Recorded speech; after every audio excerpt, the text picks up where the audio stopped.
name is Nora Gross. I'm a professor of sociology and a core fellow here at Boston College. And this event emerged out of my ethnographic research in Philadelphia and my Enduring Questions course this semester called Grief and Resistance, Social Responses to American Gun Violence. In the course, we've been focusing on 3 types of uniquely American gun violence: mass shootings, police shootings, and neighborhood gun violence. Our conversations have been framed around the idea of grief as a social emotion shaped by our interactions with others and our social contexts and identities, and the idea of resistance, the ways that people push back against their grief and against the social forces that promote gun violence. We've also discussed the ways that media attention makes some kinds of violence legible and others illegible, and some people's grief more enfranchised than others. These inequalities often fall along lines of race and class. The neighborhoods that have already been disinvested in by decades of inequality, centuries of racism, are also the ones who bear the brunt of these crises and who have the fewest resources for recovery. As we've discussed in my class, gun violence is a racial justice issue, and other social categories like gender are also at its core. So in the news over the past week, we've probably all heard the horrific stories of the school shooting in Michigan, the shootings at several retail outlets, and the aftermath of 2 high-profile murder trials. Gun violence is truly an epidemic in this country. But less national attention has gone to the tragic milestone reached in Philadelphia a few days ago: 500 homicides so far this year. This makes 2021 the deadliest year in Philadelphia history since 1990. Almost 90% of the victims were Black. More than 30 of these victims have been children and teenagers, and more than 150 other youth have been injured by bullets in Philadelphia this year alone. This is a huge increase from last year, which was already a record year. In Boston, which is a much smaller city and widely seen as one of the safest and in one of the safest states in this country, still there have been nearly 40 homicides this year.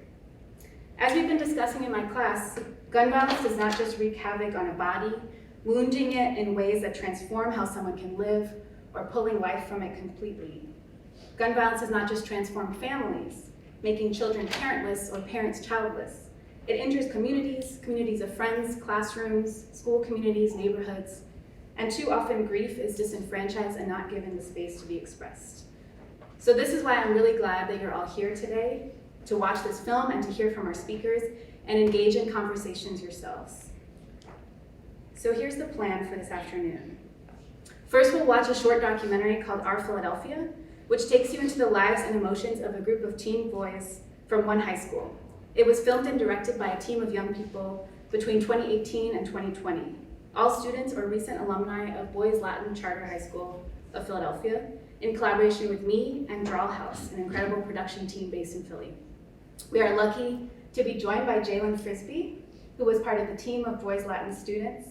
We'll also be joined by Christina, who was a beloved teacher at the school during the same period. Following the screening, Professor Motley from the BC School of Social Work will engage the 2 of them in conversation about the themes of the film and larger issues related to gun violence's impact on youth and schools. And then, and this is where you all can join the conversation, we'll break out into 4 themed rooms led by students from my course to do a deeper dive and connect these big ideas to your own experiences and to life on campus and beyond. So big thanks to the sponsors for this event, which include the Institute for the Liberal Arts, the School of Social Work, and the Racism-Based Violence, Injury, and Prevention Lab housed there, the African and African Diaspora Studies program, and the University Core Curriculum. So before I press play on the film, I want to acknowledge the full film team who couldn't be here today. This was truly a team effort.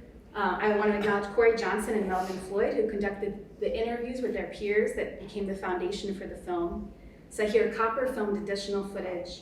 Kashmir Alston, Melvin Floyd, and Elijah McFarland, who really wanted to be here today. They figured out what to make of all the footage and how to put it together into a coherent and meaningful story. This film has been screened at film festivals, universities, community centers, and churches. It's being used as a tool to train community social workers at the Philadelphia DA's office, who do outreach to families of homicide victims. And some of the guys in the film have been interviewed by the Truth, Justice, and Reconciliation Commission. And Our Philadelphia recently won a Billy's Award from the Philly news outlet Billy Penn. So we are really pleased to share this film with all of you, and we look forward to the conversation afterwards. So I just want to take a second to acknowledge again the beautiful boys whose memory this film honors. Jesson Patton, Tahir Barnes, William Bethel, and the way too many others who are mentioned in the film. I'm very much looking forward now to hearing from our speakers. We're lucky to be joined by three incredible folks. Dr. Robert Motley is an assistant professor and principal investigator at the Racism-Based Violence, Injury, and Prevention Lab at Boston College School of Social Work. Robert's research examines the intersection of racism, violence, and trauma for Black emerging adults aged 18 to 29 and associated adverse mental and behavioral outcomes. Specifically, he looks to identify risk and protective factors that can be targeted by behavioral and mental health preventative and intervention programs, and advance personal safety practices and policies that are respective of equity and human dignity for marginalized emerging adult populations. We're also really lucky to be joined by Jaylen Frisby, part of the filmmaking team. He's a 2018 graduate of Boys Latin of Philadelphia Charter High School and part of our Philadelphia's team. He now serves as program director at Streamside, a Christian camp and conference center in the Poconos in Pennsylvania that offers underserved children and teens from Philadelphia and surrounding areas a summer camp, after school, and retreat experience. Christina Cho, who is here, awesome, worked for 8 years as a chemistry and biology teacher, science department chair, and dean of students in Philadelphia's inner city. Cho is currently a doctoral candidate at Harvard Graduate School of Education, pursuing her degree in educational leadership. If you all have questions for the panel as it progresses, feel free to write them on an index card and pass them to the aisles. There will be some folks floating, or kind of raise your hand and someone will bring you an index card. But we're really looking forward to hearing from these three fantastic folks, and we'll go until about 3:50 and get in as many questions as we can. So thank you.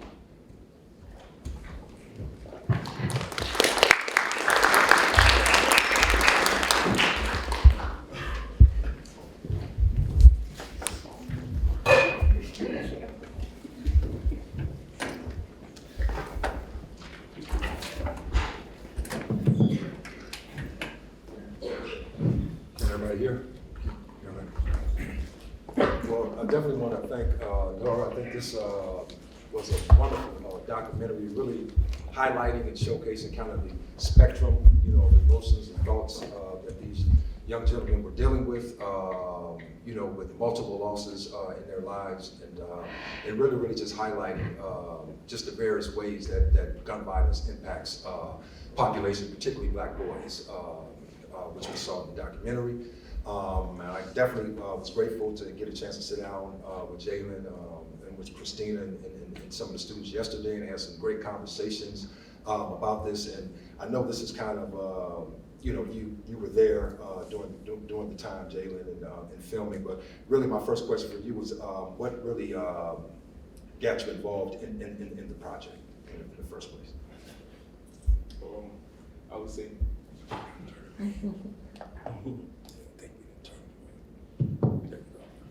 I would say Nora Gross. I told the students last night how I met Nora was I got kicked out of class, and she basically came and sat and talked with me the entire time. And she really cared about what was going on in my life and the things that I was dealing with.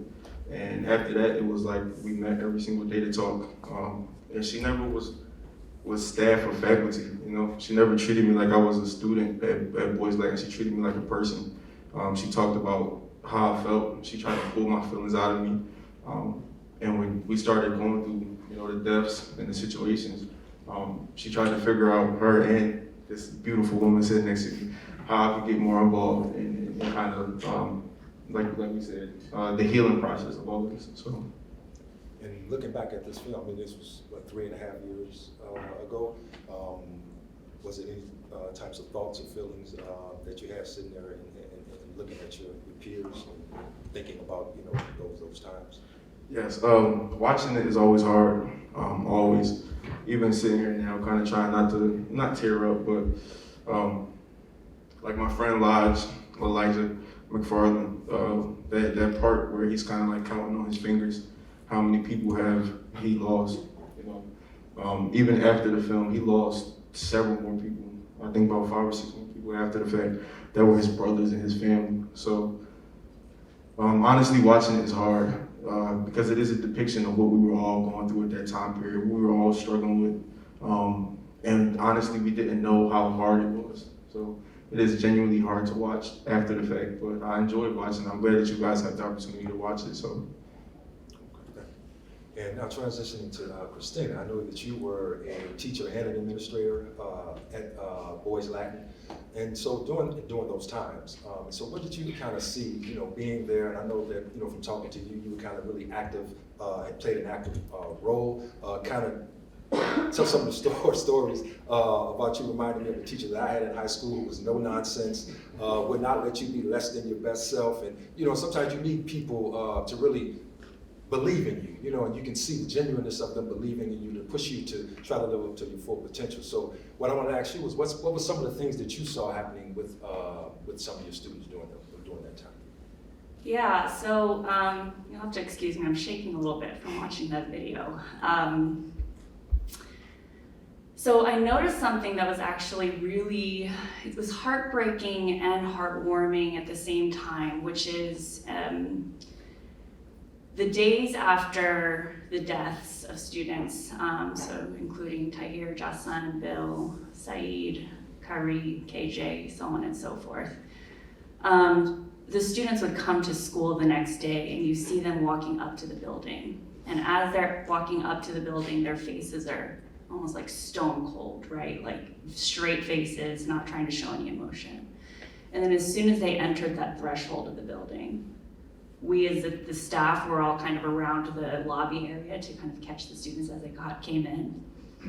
And you would see them immediately collapse and tears start coming from their eyes, and they're willing to show all the emotion that they're carrying inside of themselves, which I have to attribute to the beautiful culture that Boys Latin created in the time that I was there, which is that the teachers, the staff members, every single one of them were there to help catch the students. And the students knew that, and they knew that we loved them, and they knew that they could be comfortable in themselves around us in those moments. And so I'm really grateful that I got an opportunity to see a place like that.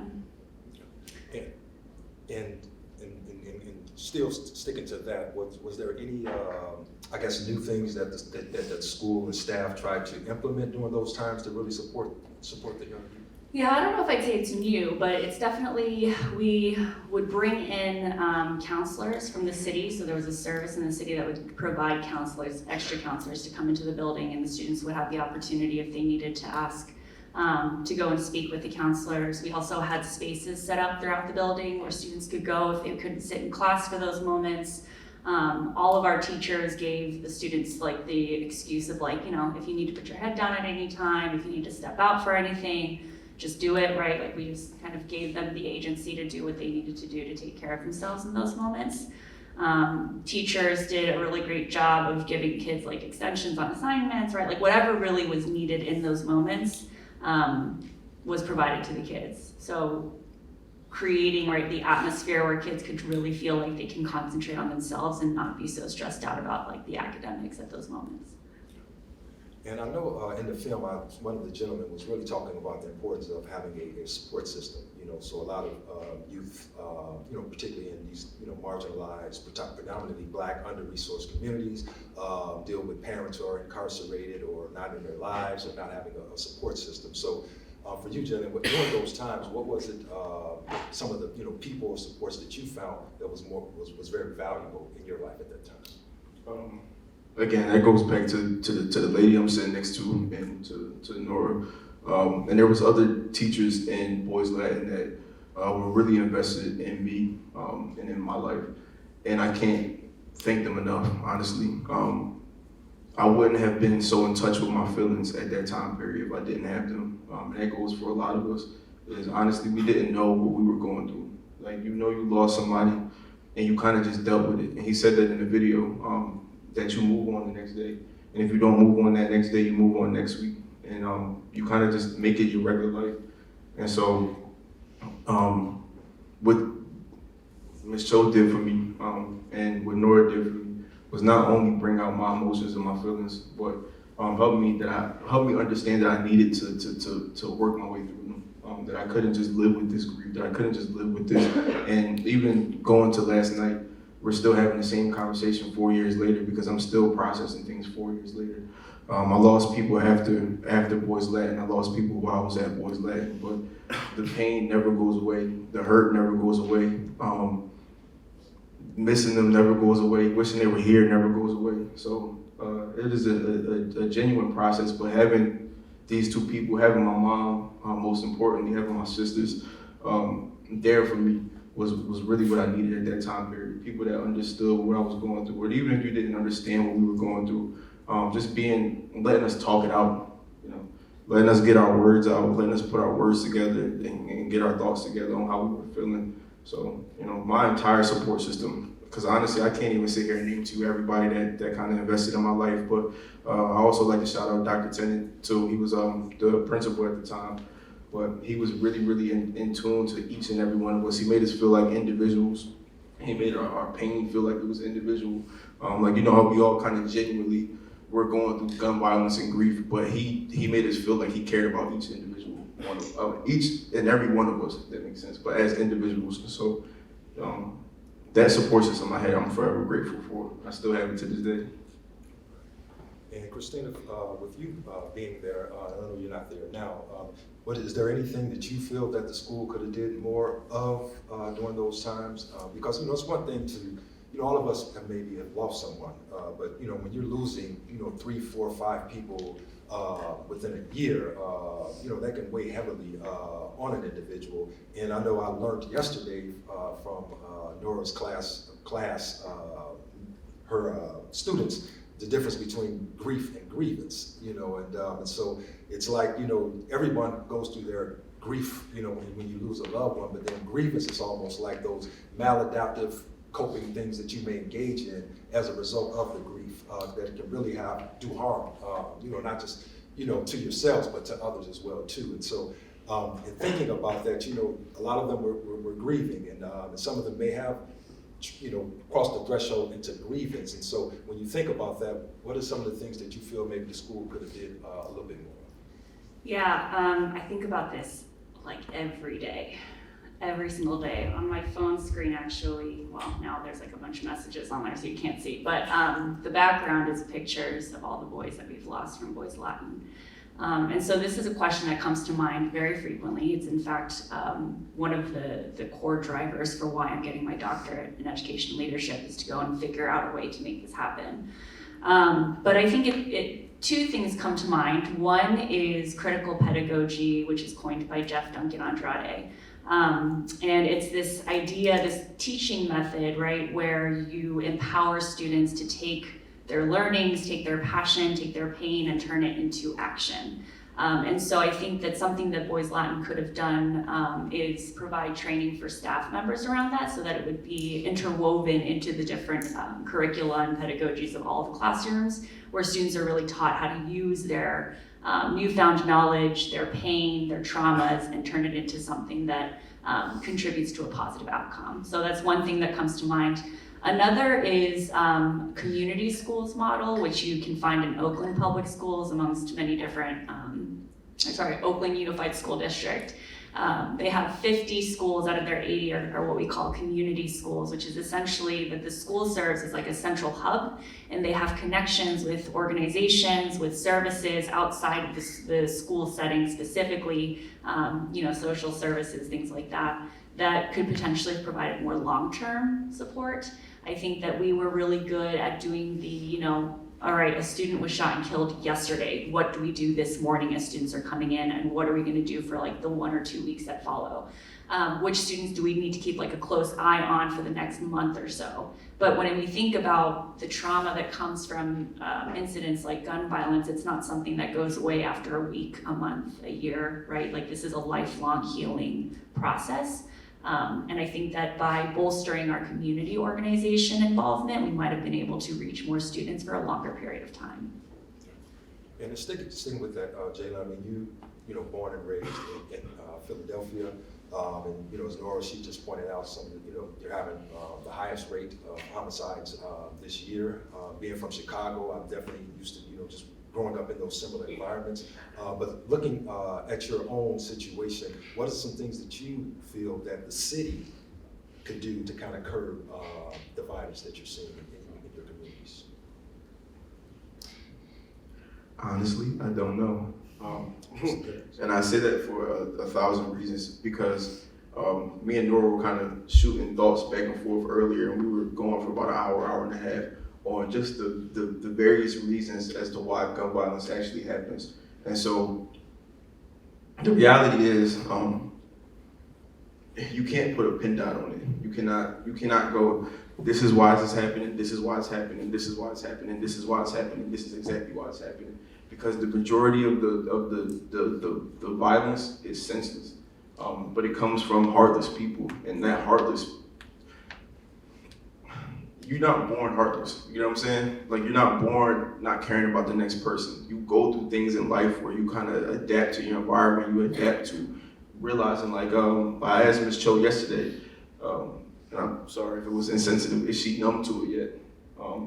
And it didn't dawn on me until I got back to my room that I'm like, I should never even ask her that. But that was what we were going through in high school, was we were going around looking at each other like, yo, are you numb to it yet? Like, you know, are you finally at that point where this is not impacting you or hurting you? And so honestly, in Philadelphia, I don't know what the city could do, but us as the community, like each and every individual community, just coming together and being more supportive of each other, trying to understand each other, trying to understand that not every beef, every fight, every situation has to turn into somebody dying. You know what I mean? Honestly, that is people's thought process, but it's because of the environment they're in that they think like that this is their only way to either earn respect or, you know, to avenge the situation or to stand their ground or anything like that. So like I said, you cannot put a pin dot on what are the exact reasons why people are killing each other at such a high rate. But, you know, honestly, it just comes down to us loving each other, having a heart for each other, understanding that we are human beings first and foremost, that at some point, at any point, we can always come back together and unify no matter what situation we go through. I live in the Poconos now. I don't even live in Philadelphia, but the people I live around, they help me understand what love actually meant.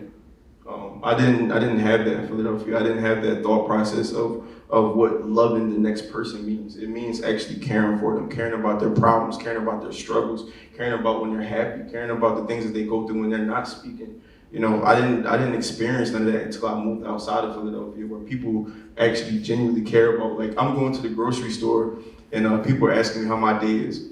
Like, I'm confused because why are you like that? We don't do that in Philadelphia sometimes. So, like I said, it just comes back to community and love. I will always advertise love. You can fix anything with just a little bit of love. Loving the next person. So. And Christina, I thought just popped into my mind too, because we don't really talk about that, you know, for you being a teacher there, having a very integral part, you know, not only in Jaylen lives, but also some of the other students. And we don't talk about the impact that what the students are going through has on the teachers. And so what I would like to ask, what were you doing? What were some of the support systems that kind of enabled you to kind of be able to go to work every day, to be able to put on a strong face, to hug the students and talk to them? What were some of the things that you found that was supportive, helped you to do that? It's really interesting that you asked me that question. So I actually had a revelation as of late. I actually lost one of my friends from college to a drug overdose just maybe a month ago now. And it broke me. It took me 2 weeks to get to a place where I could function back at my normal self again. And I remember every time we lost a student, I was at the school building either the day that it happened or the morning after. And I sat and reflected on why that might have been the case, and I realized that as teachers, we don't put ourselves first. When I walk into that school building, I'm there for my kids. And so how I'm feeling, I'm struggling, I put that kind of in the back of my mind. And I do whatever the kids need to feel supported. Sure, I have my own support system. I have my friends, my family, other staff members, and we talk to each other and lean on each other, and that was really important. But honestly, not until just recently did I start dealing with my own trauma from those situations. I actually taught Jason when he was in 9th grade. He was one of my kiddos. Taught Jaylen too when he was in 9th grade. And losing a student, you know, it's not just the kind of secondary trauma from my own students that I'm experiencing, but I'm experiencing my own trauma as well from losing the children. And so, yeah, I mean, long story short, I wasn't dealing with it for myself. And that's, I think, potentially one of the reasons why there's so quick turnover in inner city schools is because situations like this happen and there's only so much that a human can take. Can I speak on that too? We knew, like the students knew. It wasn't like we sat down and kind of came up with this thought process that all the teachers were struggling and we couldn't do anything for them. But we knew that you guys were taking on the blunt of the trauma, of the hurt, of the pain, and we had no idea what we could do for them to make it easier. And so a lot of students at that time, we would spend hours after school with certain teachers, just spending time with them. But it was never like a direct thing, like because they're helping us out, we're with them. But it was a mutual thing. Like, I know she's grieving, she knows I'm grieving. Let's spend some time together and kind of not forget about it, but let's, you know, create something different. So it was very sad to see at the time. I knew at the time Ms. Cho was struggling, honestly. I would come into school and I would see like my favorite teachers who couldn't get through their class without crying, who couldn't even teach us without, you know, shedding a tear, and that hurts. Like, that really does hurt. So, you know, I'm glad you're dealing with it now.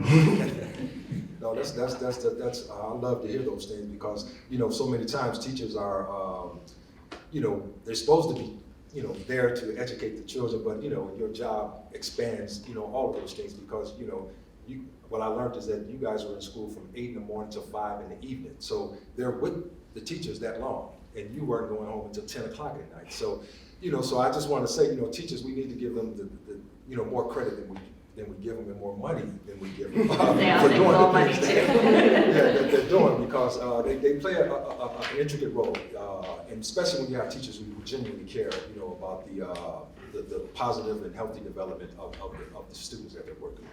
But one of the other things that I noticed in the film, one of the gentlemen was saying that, you know, out of all of these situations, he kind of felt that now he has a purpose in life. You know, he doesn't know what the purpose is, but he knows that God has him here for a purpose and he wants to live up to that purpose. And so you there going through what you're here with us, so you're still alive. Tell us about some of the great things that, not only that you learned, but some of the things that you're doing now as a result. I am the program director of a nonprofit organization that partners with organizations all over the city to serve underprivileged kids. And so that is what I took from it. Everything that I went through in high school, everything that I went through in life, when I got up to Streamside, which is what the camp is called. If you guys ever want to take the time to look up Streamside Campus Conference Center, that's where I work. But when I would get up there, I would meet kids that would come from Philadelphia, they would come from New York, they would come from Allentown, they would come from all of these areas, and they would talk about the same things that I went through in life, you know, and they're 10, 15 years younger than me. And that is a different type of feeling when somebody can, I'll give you a small excerpt. When I was a counselor, I was 16 years old, still going through my trauma, still going through my pain. A kid came up to me, and I was a counselor for about 7 boys for an entire week, and this one kid wouldn't talk to me the entire week. He wouldn't participate in activities.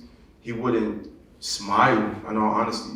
And it wasn't until Thursday night where we were sitting at a campfire, and I was talking to him, that he told me that his father had got killed 2 days before he came up to camp.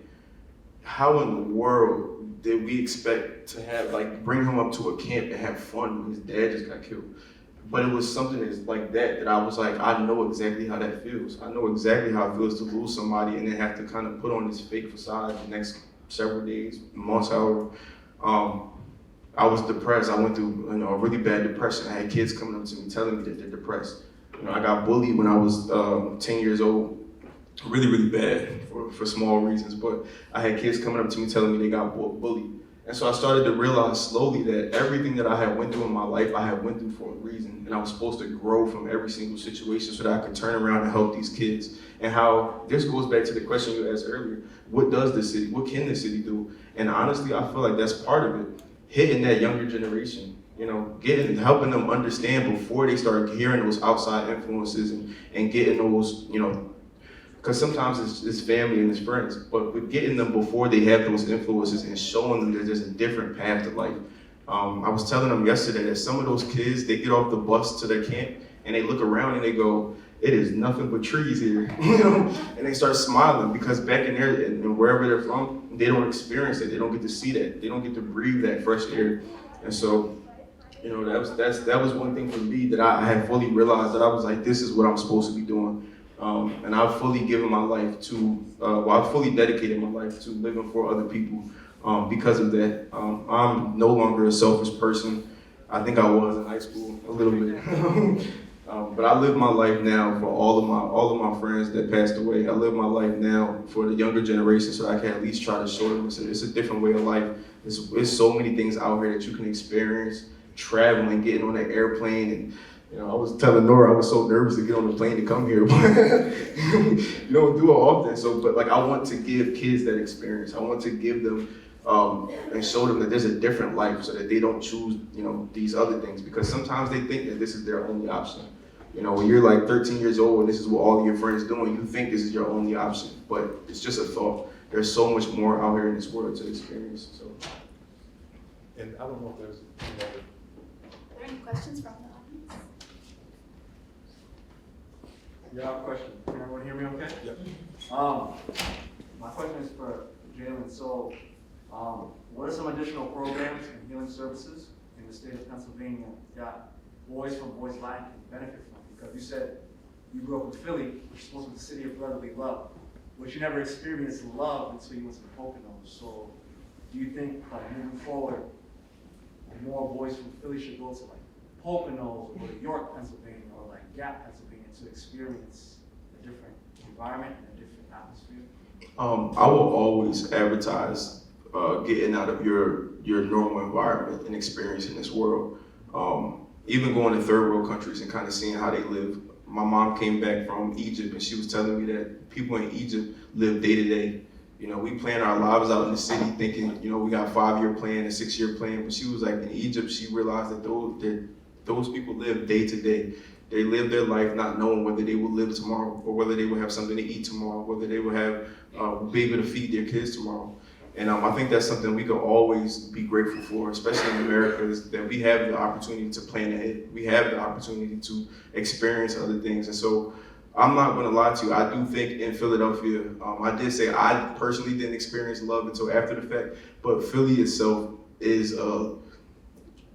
it's a loving state. We love each other. We really do take care of each other. It's a community feeling, honestly. No matter where you go in Philly, you'll feel it.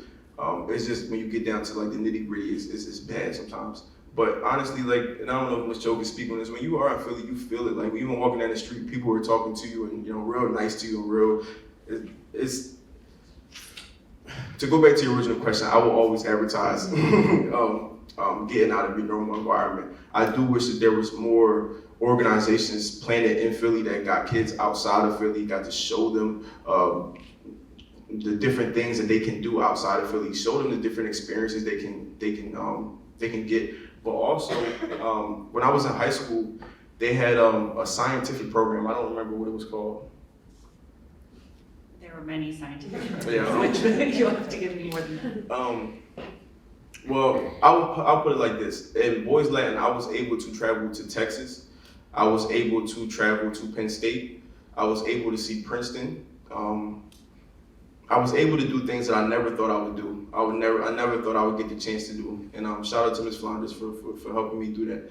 But even going to Texas, I never thought I was going to get on a plane to go to Texas. But we had programs at Boys Latin that took us outside of our normal environment. So Philadelphia itself, I think a lot of schools need that. where they can give kids the chance to do this and go all the way to North Carolina. You take this test and you're able to go to Texas. Like, I think that was beautiful that we were able to do that at Boys Latin, so. So I'm sure there are more questions, but the next part of today is really a chance for you all to engage. So I want to give a huge hand to our guests.